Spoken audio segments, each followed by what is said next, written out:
After namin alis sa bukid, ito naman ang gagawin ngayon. Sectioning by size.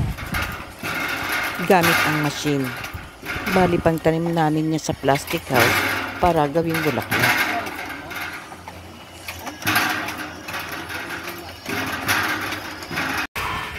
Dahil akong nakatoka sa araw na yan ang gawain ko. After ng screening by size, ilalagay na namin yan sa palet. Pagpapatong-patungin yan hanggang 4 na patong. After mapuno niyang palet, ibababad sa gamot ang mga buto at ilalagay sa malaking rep para hindi mabulok. Mabigat yan pero hindi lang halata. Pero after yan, 2 weeks na sumakit ang balakang ko. Pero laban lang, hindi pwede mag-inat. Baka mawalan ako ng slot. Maraming waiting. Sa amin kasi dito ngayon sa Japan, walang ganong trabaho sa bukid. Kaya paula na lang kung sinong naunang makapasok sa trabaho. Sa dami ng gustong pumasok, 4 lang kaming sunetong makapasok sa work na to.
Buto rin yan ng urine na pinaghihiwa-hiwalay namin.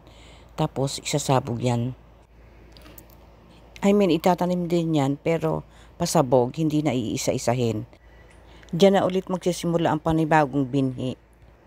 Bali 3 years yung paulit-ulit na itatanim taon-taon hanggang sa lumaki siya at maging malaking buto na siya para maging bulaklak naman siya.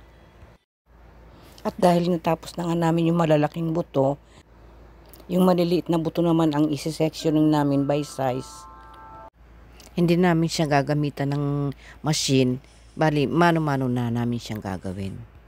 Bali, itong mga buto na to ang itatanim namin sa bukid. Tapos, palalakihin at ibibenta next year. Ibibentang buto na pananim din ng ibang farmers sa ibang parte ng Japan. Bali dito lang kasi sa lugar namin ang gumagawa ng butong pananim para sa ibang lugar, sa ibang farmers.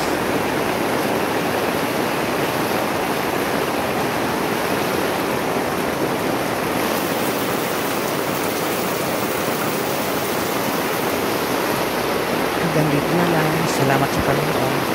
Janet.